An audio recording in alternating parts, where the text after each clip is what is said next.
Mathéo Radio présente À haute voix la lecture intégrale des œuvres spirituelles majeures. Aujourd'hui, La Divine Comédie de Dante Alighieri.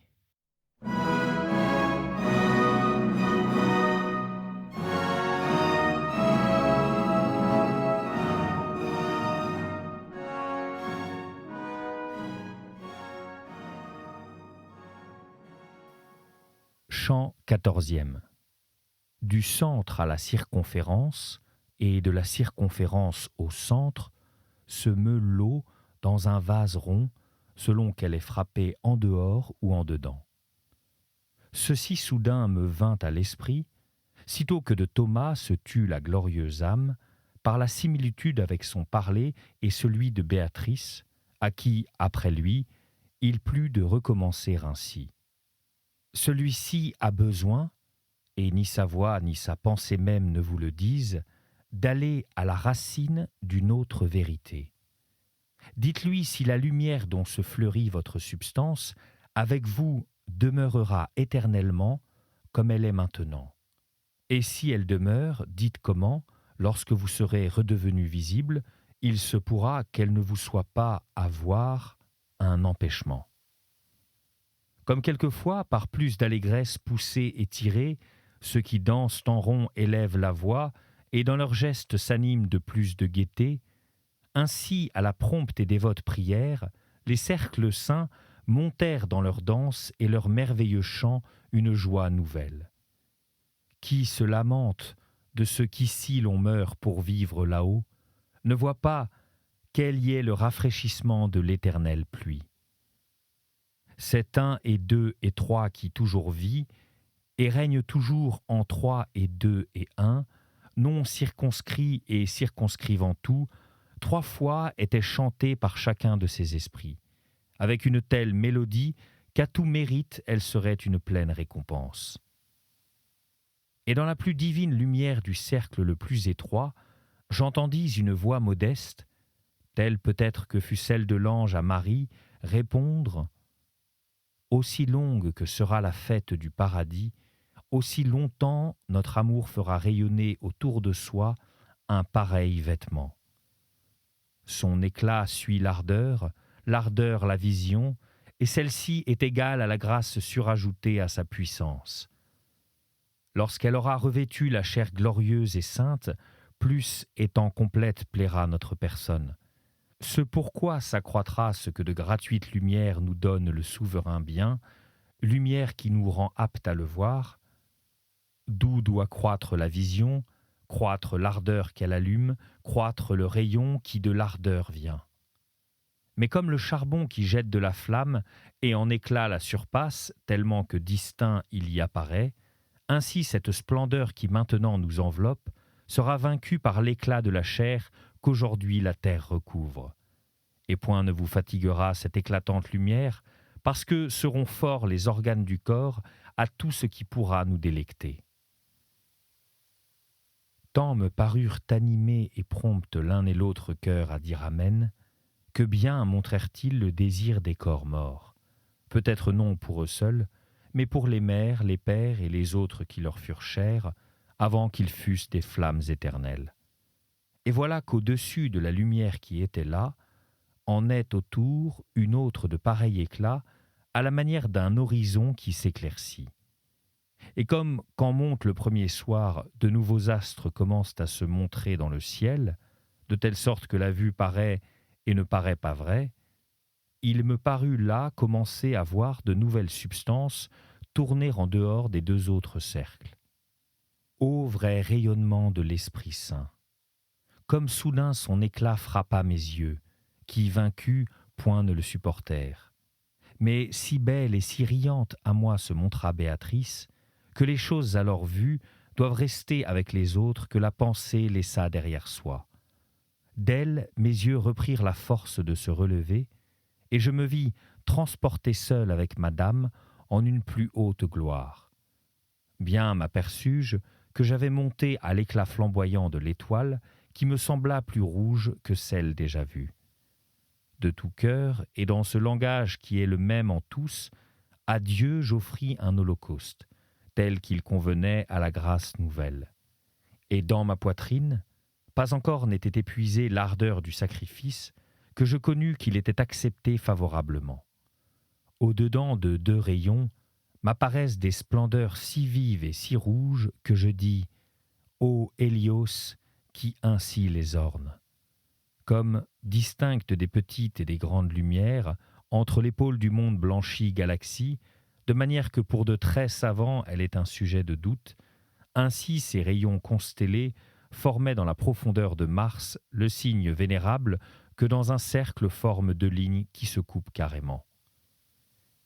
Ici, ma mémoire vint l'esprit, car sur cette croix, tellement luisait le Christ que je ne sais trouver rien à comparer. Mais qui prend sa croix et suit le Christ m'excusera d'y renoncer lorsque sur cet arbre il verra le Christ rayonner comme l'éclair. D'un bras à l'autre et du sommet au pied se mouvaient des lumières scintillant fortement lorsqu'elles se joignaient et se croisaient. Ainsi se voit ici, droites et torses, rapides et lentes, longues et courtes, changeantes à la vue, les parcelles des corps se mouvoir, dans le rayon duquel parfois se borde l'ombre que pour leur défense se font les hommes avec art et industrie. Et comme la guigue et la harpe avec plusieurs cordes harmonieusement tendues rendent un son doux à tels qui ne distinguent pas les notes, ainsi les lumières qui là m'apparurent se formaient sur la croix une mélodie qui me ravissait sans entendre l'hymne.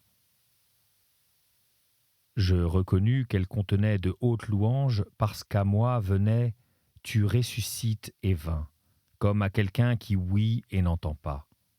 De cela tant je m'en amourais que jusque-là nulle chose ne me lia de si doux lien.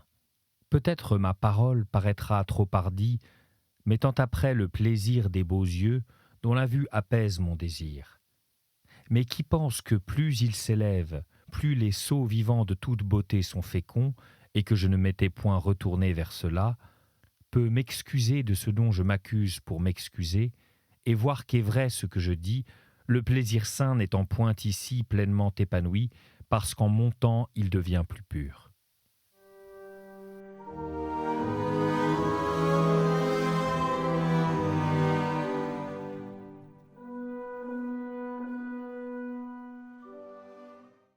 Chant 15e. Une bénigne volonté, dans laquelle toujours se manifeste l'amour qui droitement inspire, comme dans une mauvaise la cupidité, imposa silence à cette douce lyre et fit reposer les saintes cordes que la droite du ciel relâche et tend. Comment à de justes prières seraient-elles sourdes, ces substances qui, pour me donner le désir de les prier, se turent de concert? Bien n'est que sans fin pleure, qui, par amour de ce qui ne dure pas éternellement, de ce droit amour se dépouille. Tel que dans le ciel tranquille et pur, quelquefois court subitement un feu, qui meut les yeux auparavant en repos, et semble une étoile qui change de lieu, si ce n'est qu'en celui où il s'allume, aucune ne se perd, et que lui dure peu.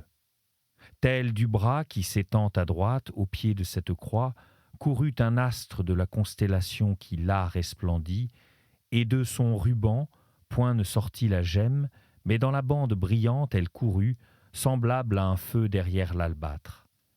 Ainsi s'avança la pieuse ombre d'Anchise, si mérite foi notre plus grande muse, lorsque dans l'Élysée il aperçut son fils.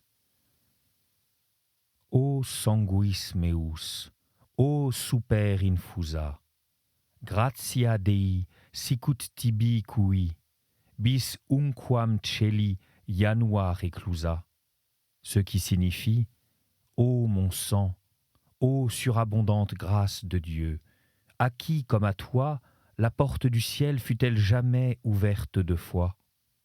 Ainsi cette lumière, ce qui attira sur elle mon attention, puis je tournai le visage vers madame, et d'ici et de là, je fus stupéfait, car dans ses yeux brillait une telle joie que je crus avec les miens toucher le fond de ma grâce et de mon paradis. Ensuite, l'esprit, délectable à ouïr et à voir, ajouta des choses que je ne compris point, si profondes étaient ses paroles. Et non par choix, il se cacha de moi, mais par nécessité, ses pensées surpassant la portée des mortels. Lorsqu'assez détendu fut l'arc de l'ardente affection, pour que le parler descendît à la portée de notre intelligence, la première chose que j'entendis fut « Béni sois-tu, toi 3 et 1, qui envers ma semence est si bon. » Et il continua « Un doux désir depuis longtemps conçu en lisant dans le grand livre, où ni blanc ni noir jamais ne se change, tu as satisfait, mon fils, au-dedans de cette lumière dans laquelle je te parle, grâce à celle qui pour le haut vol te revêtit d'elle. Tu crois que ton pensée vient à moi de celui qui est le premier, comme de l'un, si on le connaît, rayonne le 5 et le 6. Et pour cela, point tu ne me demandes qui je suis et pourquoi je me montre à toi, plus rempli d'allégresse qu'aucun autre de cette troupe joyeuse. Est vrai ce que tu crois, que ceux de cette vie, petits et grands, voient dans le miroir où, avant que tu penses, ton pensée se découvre. Mais, afin que l'amour sacré, dans lequel je veille en perpétuelle contemplation et qui m'altère d'un doux désir se rassasie mieux, que ta voix hardie et joyeuse, avec assurance, exprime la volonté, exprime le désir, auquel ma réponse est déjà décrétée. Je me tournai vers Béatrice, et elle m'entendit avant que je parlasse et me sourit un signe qui fit croître les ailes de mon vouloir. Puis je commençai ainsi. L'amour et le savoir, lorsque vous apparut la première égalité, d'un même poids en chacun de vous, se firent parce que, dans le soleil qui vous illumina et vous embrassa de sa chaleur et de sa lumière, ils sont si égaux qu'imparfaites sont toutes ressemblances. Mais le désir et le savoir ont dans les mortels, par la cause à vous manifeste, des ailes diversement emplumées. D'où moi, qui suis mortel, je sens en moi cette inégalité, et pour cela ne rends grâce qu'avec le cœur de l'accueil paternel. Je te supplie, vivante Topaze, qui orne ce précieux joyau, de me rassasier de ton nom.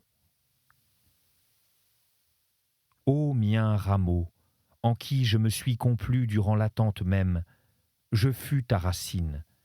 Ainsi répondant, commença-t-il. Puis il me dit, celui de qui ta race tire son nom, et qui, 100 ans et plus à tourner autour du mont, sur la première corniche, fut mon fils et ton bisaïeul. Bien convient-il que par tes œuvres tu lui abrèges la longue fatigue. Florence, au-dedans de l'antique enceinte, d'où elle entend encore tierce et nonne, vivait en paix, sobre et pudique. Elle n'avait ni chaîne, ni couronne, ni femme attifée, ni ceinture qui attirât les regards plus que la personne. La fille, en naissant, ne faisait point encore peur au père. Le temps et la dot, en deçà et en delà, ne s'éloignant pas de la mesure. On n'y voyait point de maison vide de famille, n'étant pas encore venu Sardanapale pour montrer ce qu'on peut faire dans une chambre.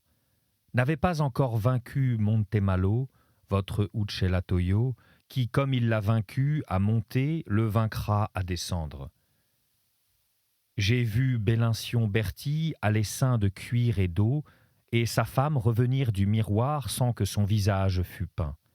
Et j'ai vu les Nerli et les Del Vecchio contents d'une simple peau, et leurs femmes du fuseau et de la quenouille. Ô fortunés! Chacune d'elles était assurée de sa sépulture, et aucune encore n'était pour la France délaissée dans le lit. L'une veillait au son du berceau et consolait l'enfant en ce premier langage qui ravit les pères et les mères. L'autre, de la quenouille, tirant la chevelure, discourait avec sa famille des Troyens et de Fiesole et de Rome. Autant à merveille eût été alors une Cianguella, un Lapo Salterello, qu'aujourd'hui le serait un Cincinnatus et une Cornélie. d'une si reposée, d'une si belle vie entre citoyens, d'une communauté si sûre, d'une si douce demeure, Marie, appelée à grands cris, m'ouvrit l'entrée. Et dans votre antique baptistère, ensemble je fus chrétien et Cacciaguida.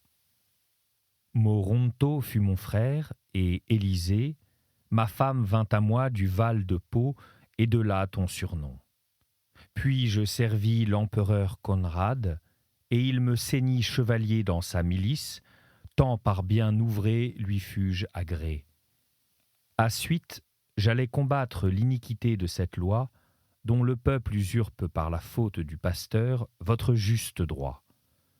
Là, par cette jante impure, je fus arraché du monde trompeur, dont l'amour souille tant d'âmes, et du martyre je vins à cette paix.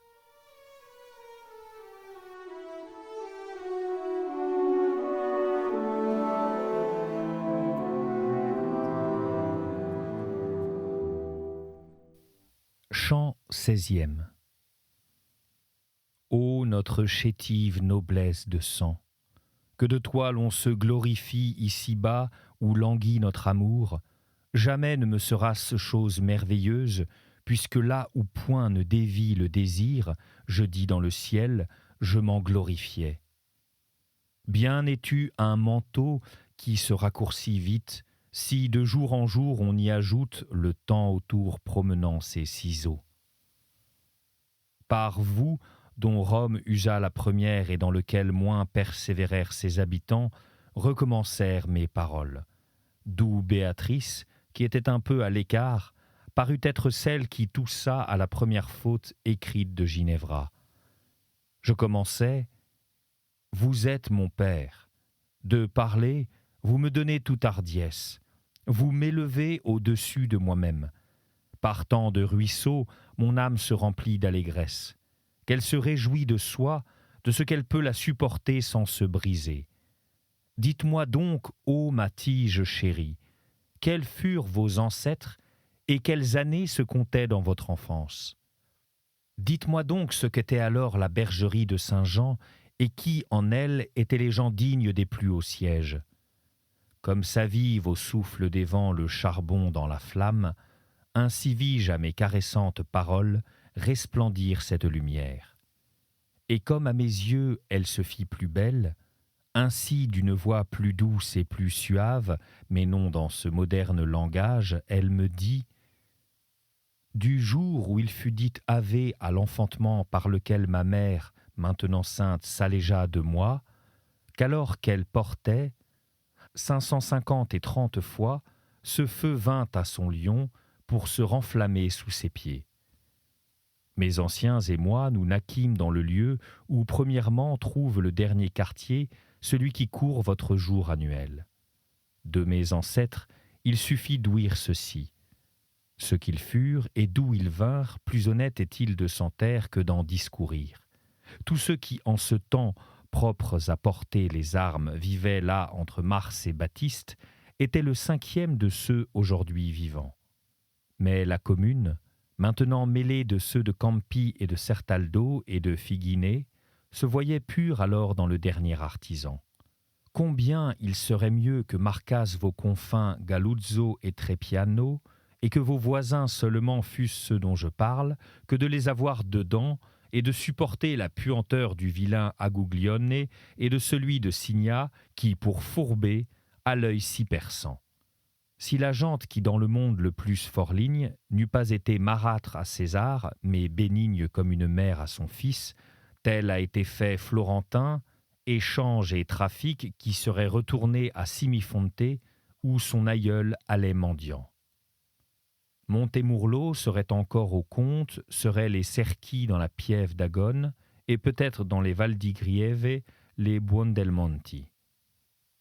Toujours la confusion des personnes fut le principe des maux de la cité, comme dans le corps l'aliment qui se surajoute. Taureau aveugle plus vite tombe qu'aveugle agneau, et souvent tranche plus et mieux une épée que 5.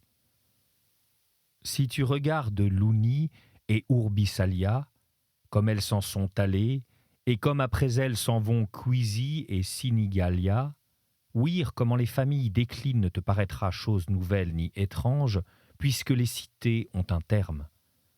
Toutes vos choses ont leur mort comme vous, mais elle vous est voilée en quelques-unes qui durent longtemps, et vos vies sont courtes. Et comme dans le mouvement du ciel de la lune couvre et découvre sans cesse les rivages, ainsi de Florence fait la fortune, par quoi ne doit t'étonner ce que je dirais des grands Florentins dont la renommée se cache dans le temps. J'ai vu les Ughi et j'ai vu les Catellini, les Filippi, les Grecchi, les Ormani et les Alberici, citoyens illustres déjà sur le déclin. Et j'ai vu aussi grands qu'anciens ceux de la Sanella et ceux de l'Arca, et les Soldanieri et les Ardinghi et les Bostici. Au-dessus de la porte, maintenant chargée d'une nouvelle félonie, si pesante que bientôt s'enfoncera la barque, étaient les Ravignani, de qui est descendu le comte Guido, et quiconque ensuite a pris le nom du grand Bellincione. Savaient ceux de la Pressa comment l'on doit gouverner, et dans sa maison, Galigaio avait déjà la garde et le pommeau doré. Grande était déjà la colonne de verre, grands les Sacchetti, les Ghiocchi, les Sifanti et les Barucchi et les Galli, et ceux qui rougissent à cause du boisseau. La souche d'où sortirent les Calfucci était déjà grande, et déjà sur les chaises curules étaient montés les Sizzi et les Arrigucci. Oh, quels ai-je vu ceux qu'a abattu leur orgueil! Les boules d'or, par toutes leurs hautes actions, aidaient à florir Florence. Ainsi faisaient les pères de ceux qui, toutes les fois que votre église vaque, assemblée s'engraisse. La race outrecuidante qui se fait dragon à qui fuit, et envers qui montre ou la dent ou la bourse, s'apaise comme un agneau, s'élevait déjà, mais de petites gens, de sorte que point ne plut à Ubertino Donato que son beau-père le fit leurs parents. Déjà dans le marché, Caponsacco était descendu de Fiesole, déjà dans le marché, Caponsacco était descendu de Fiesole, et déjà distingués parmi les citoyens étaient Guida et Infangato. Je dirais une chose incroyable et vraie. Dans la petite enceinte, on entrait par une porte qui tirait son nom de ceux de la Pera. Tous ceux qui portent dans leur écusson la belle enseigne du grand baron, dont la fête de Thomas renouvelle le nom et les louanges, tinrent de lui la chevalerie et le privilège, bien qu'au peuple se soit réuni celui qui l'entoure d'une bande. Déjà existaient les Gualterotti et les Importuni, et serait encore le Borgo plus tranquille si ne fussent survenus de nouveaux voisins. La maison d'où naquirent vos pleurs, par la juste colère qui tant de vous a conduits à la mort et a mis fin à votre vivre joyeux, était honorée, elle et son parentage. Ô Buondelmonte, qu'à mal tu as fui ces noces par l'instigation d'autrui. Beaucoup seraient joyeux qui sont tristes si à Emma Dieu t'avait donné la première fois que tu vins à la ville. Mais à cette pierre mutilée qui garde le pont, Florence, au terme de sa paix, devait une victime. Avec ces gens et avec d'autres encore, j'ai vu Florence dans un tel repos qu'elle n'avait point sujet de pleurer. Avec ces gens, j'ai vu le peuple si juste et si glorieux que jamais à la hampe le lys n'était placé à rebours, ni par la division fait vermeil. C'était À haute voix, une émission de KTO Radio. Aujourd'hui, La Divine Comédie de Dante Alighieri. Lecture, Fitzgerald Berton. Captation et réalisation, Gustave Schlicht et Thibaut Dagalier. Une émission disponible en podcast sur ktoradio.com et sur l'application KTO Radio.